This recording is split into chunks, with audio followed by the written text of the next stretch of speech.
Weekend അറേബ്യയുടെ ഏറ്റവും പുതിയ എപ്പിസോഡിലേക്ക് ഏവർക്കും സ്വാഗതം. എന്തു തന്നെ പറഞ്ഞാലും എത്ര തന്നെ സമാധാനിച്ചാലും ഒരു കാര്യം ഉറപ്പ്, ഗൾഫിന് നിറം മങ്ങുകയാണ്.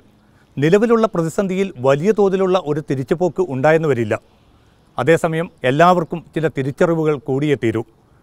ഗൾഫ് നാടുകളിൽ സ്വദേശിവൽക്കരണം മുന്നേറുമ്പോൾ ഏറ്റവും വലിയ പ്രവാസി സമൂഹമായ മലയാളികളെ ഇത് ഏതൊക്കെ രീതിയിൽ പ്രയാസപ്പെടുത്തും? അതേക്കുറിച്ച് അന്വേഷണമാണ് ഇക്കുറി ആദ്യം.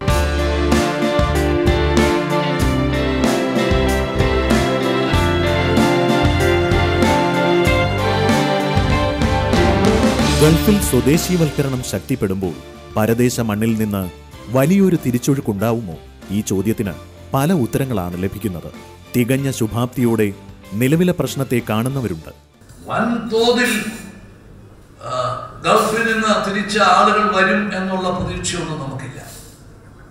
അങ്ങനെ നമ്മൾ ഭയപ്പെടുന്നുമില്ല.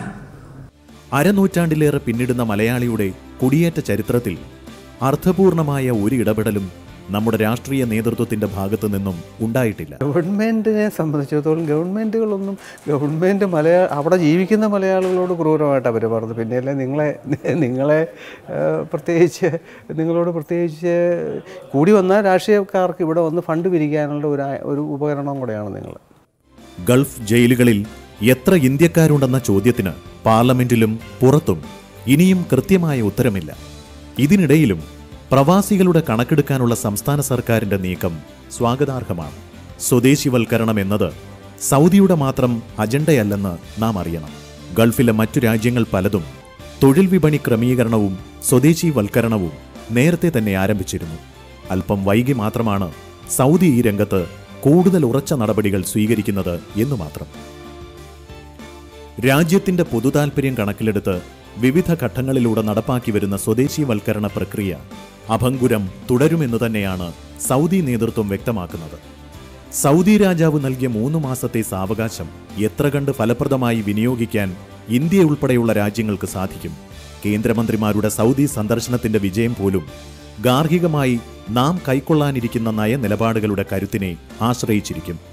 തിരിച്ചുപോക്ക് ഒരു അനിവാര്യതയായി വന്നിരിക്കെ നമ്മുടെ നാട്ടിലുള്ള വിഭവങ്ങൾ പരമാവധി പ്രയോജനപ്പെടുത്തിക്കൊണ്ട് കൂടുതൽ തൊഴിൽ സാധ്യതയുണ്ടാക്കുവാൻ നമ്മുടെ കേന്ദ്ര ഗവൺമെൻറ്റും അതേപോലെ തന്നെ സംസ്ഥാന ഗവൺമെൻറ്റും ശ്രമിക്കേണ്ടതാണ്. നാമമാത്ര ബജറ്റ് വിഹിതം മാത്രമുള്ള പ്രവാസി മന്ത്രാലയവും പരദേശികളിൽ നിന്നും പാസ്പോർട്ട് സേവന ഇനത്തിൽ പ്രതിവർഷം വൻതുക ഉറപ്പാക്കുന്നതിൽ കേന്ദ്രീകരിക്കുന്ന വിദേശകാര്യ മന്ത്രാലയവും തിരികെ ഈ മനുഷ്യർക്ക് എന്ത് നൽകി എന്ന ചോദ്യം ഇനിയെങ്കിലും ഉയരണം. തിരിച്ചു ചെല്ലുന്നവരുടെ കഴിവ് ഉപയോഗിക്കാൻ തക്ക വിധത്തിലുള്ള എന്തെങ്കിലുമൊക്കെ സംരംഭങ്ങൾ തുടങ്ങിയിരുന്നെങ്കിൽ അത് നിശ്ചയമായിട്ടും പ്രയോജനം ചെയ്യുമായിരുന്നു. സൗദി മാത്രമല്ല, മറ്റ് ഗൾഫ് രാജ്യങ്ങളും സ്വദേശീവൽക്കരണ നടപടികളുടെ കാര്യത്തിൽ വിട്ടുവീഴ്ചയ്ക്കില്ലെന്ന് വ്യക്തമാക്കിയിട്ടുണ്ട്.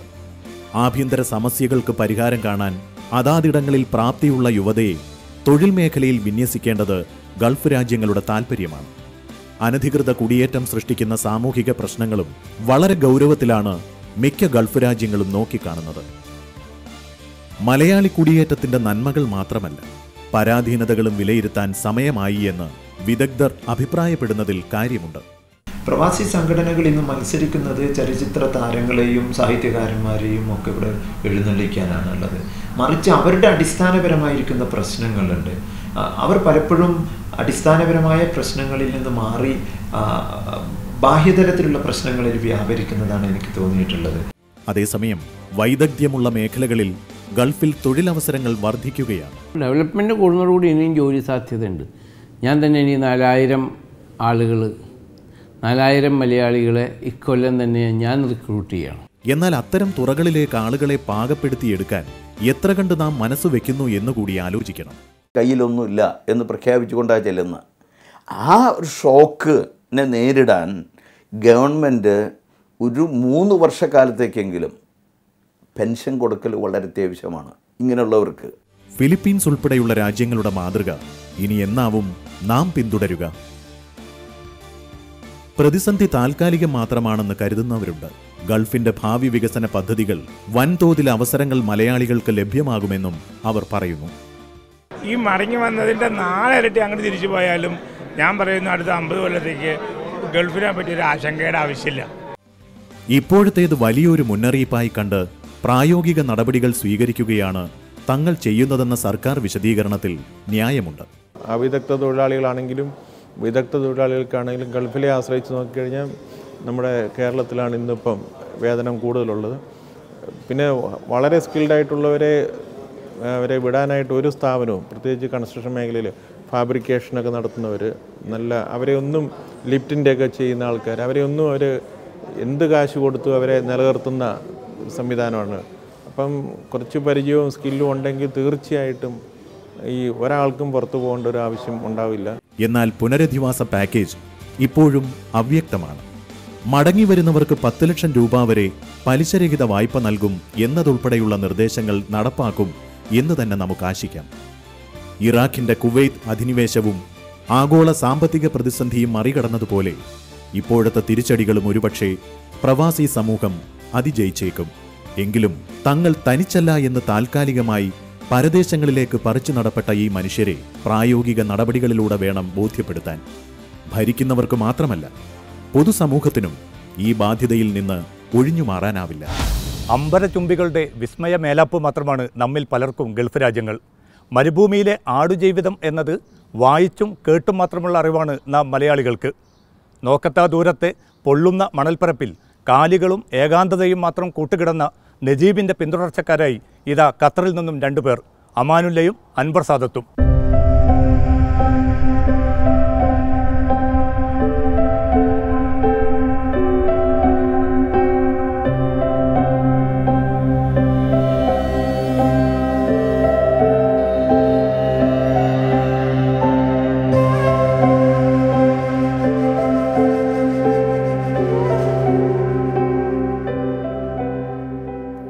മിക്ക ഗൾഫ് രാജ്യങ്ങളുടെയും പുറം കാഴ്ചകൾക്കപ്പുറം ജീവിതങ്ങളുടെ ഇത്തരം ശ്മശാന ഭൂമികളേറെയുണ്ട്.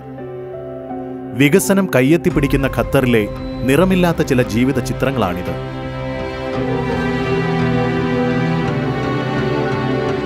ഇത് അമാനുള്ളയും അൻവർ സാദത്തും. ഓരോ പ്രവാസിയെയും പോലെ മരുഭൂമിയിൽ ഒരുപിടി ജീവിത സ്വപ്നങ്ങളുമായിട്ടാണ് അവരും കടൽ താണ്ടിയെത്തിയത്. ബെന്യാമിൻ ആടുജീവിതത്തിലെ നജീബിലൂടെ വരച്ചിട്ട ദൈന്യതകൾ കേട്ടപ്പോൾ പ്രവാസികളിൽ ചിലർ പോലും ചോദിച്ചു പോയിട്ടുണ്ട്, ഇങ്ങനെയും ഇവിടെ ജീവിതങ്ങളുണ്ടോ എന്ന്. അമാനുള്ളയും അൻവർ സാദത്തും ആ അനേകായിരം നോവ് സാക്ഷ്യങ്ങളിൽ ഇങ്ങേയറ്റത്തെ 2 പേർ മാത്രം. കത്തിയമരാത്ത മരുഭൂവിന്റെ തീക്ഷ്ണമായ ചൂടിൽ ആ ജീവിതങ്ങൾ.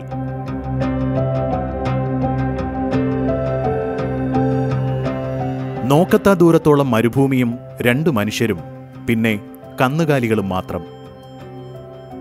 എന്നും കാണുന്നത് ഒരേ പരിസരം. ആളനക്കവും വാഹനങ്ങളുടെ ഘോരതയുമില്ല. കൂറ്റൻ കെട്ടിടങ്ങളോ ഒരു നാടെന്നറിയിക്കുന്ന ഒന്നും അവിടെയില്ല. മരുഭൂവിന്റെ ഊഷരതയിൽ നിറം കെട്ടുപോയ ഒരു ഷെഡിൽ അവരുടെ ജീവിതം. മണൽഭൂമിയുടെ വിജനതകളിൽ മസറകളെന്ന അറബികൾ വിളിക്കുന്ന കന്നുകാലി വളർത്തൽ കേന്ദ്രത്തിൽ ജോലിയെടുക്കുന്ന ഒരുപാട് ആടുജീവിതങ്ങളിൽപ്പെട്ട 2 ജീവിതങ്ങൾ. അമാനുള്ളയും അൻവർ സാദത്തും കഥ പറഞ്ഞു തുടങ്ങി. मुल्क में तो अच्छे से आदमी खाता पीता है, सोता है. इधर कैसे सोएगा? नहीं सो पाएगा. इधर तो हमको बेड में सोना पड़ता है. नहीं, इधर हम अच्छे से खाते पीते थे. हमारी मम्मी काम नहीं करने देती थी. अभी हमारी मम्मी जान जाएगी, ऐसे काम करते हैं तो नहीं आने देगी, बोलेगी चले आओ घरे. लेकिन अभी थोड़ा परेशानी है, घर और बनवा रहे हैं, 4 बहन है, शादी उदी करना, इसलिए रुकना पड़ा भाई. എല്ലായിടത്തെയും പോലെ ആടുകളും ഒട്ടകങ്ങളുമാണ് ഈ മസറയിലും പ്രധാനമായും വളർത്തപ്പെടുന്നത്.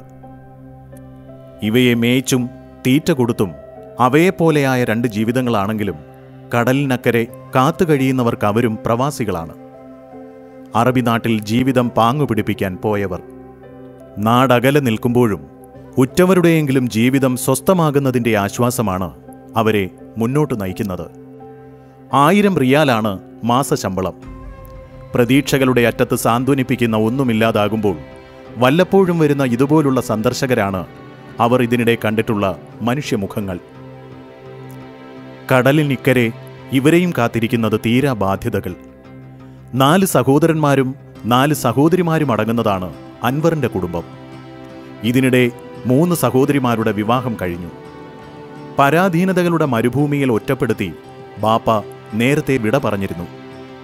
കുടുംബത്തിന്റെ ഭാരവും ബാധ്യതയും പേറി സ്വന്തം ജീവിതം മറന്ന് ഇളയ പെങ്ങളുടെ വിവാഹത്തിനും വീട് പണിക്കും പെടാപ്പാട് തുടരുകയാണ് അൻവർ ഇപ്പോൾ. അമാനുള്ളയുടെയും കാര്യങ്ങൾ വ്യത്യസ്തമല്ല. മണൽത്തരികളെ പാറ്റിയെത്തുന്ന ശക്തമായ ഒരു കാറ്റിനെ പോലും അതിജീവിക്കാനാവാത്ത ഒരു ചെറു ഷെഡിലാണ് ഇവരുടെ ജീവിതം. 2 കിടക്കകളും പുതപ്പും മാറാനുള്ള 2-3 വസ്ത്രങ്ങളും മാത്രമുണ്ട് ഈ ഷെഡിൽ. ചില സമയങ്ങളിൽ ശക്തമായ കാറ്റിൽ തുണി കെട്ടിയുണ്ടാക്കിയ ഷെഡ് പാളി വീണുപോകും.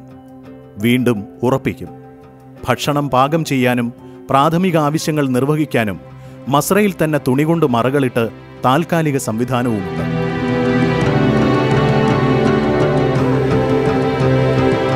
രാവിലെയും വൈകുന്നേരവും ആടിനെ അഴിച്ചു മേയാൻ വിടണമെന്നാണ് നിർദ്ദേശം. അഴിച്ചുവിട്ട ആടുകൾ ദൂരസ്ഥലങ്ങളിലേക്ക് കൂട്ടം തെറ്റി അകലുന്നത് സാധാരണയാണ്. ആടുകളുടെ എണ്ണം കുറഞ്ഞാൽ പിന്നെ അറബിയുടെ മറുപടി എന്താവുമെന്ന് പറയേണ്ടതില്ലല്ലോ. എല്ലാത്തിനുമപ്പുറം എന്നിട്ടും അവർ അതിജീവിക്കുകയാണ്. വർണ്ണശബളിമയോടെ ഒരു പ്രവാസ ലോകം മരുഭൂവിൻ്റെ കാതങ്ങൾക്കപ്പുറം മറ്റൊരു ജീവിതഗതി തേടുമ്പോൾ നിസ്സംഗതയോടെ ചുട്ടുപൊള്ളുന്ന മണൽക്കാറ്റിനോട് പോലും പരാതി പറയാതെ അവരുടെ ജീവിതം. വെള്ളത്തിനായി ആട്ടിൻകൂട്ടങ്ങൾ കൂട്ടത്തോടെ കരയുമ്പോൾ ജീവിതത്തിൻ്റെ തെളിനീരുമായി അൻവറും അമാനുള്ളയും അവർക്കരികിലേക്ക് നീങ്ങി. കഥയ്ക്കും അപ്പുറം അവരുടെ ജീവിതം തുടരുന്നു. ആർക്കോ വേണ്ടി വെന്തുരുകുന്ന 2 ആട് ജീവിതങ്ങളായി.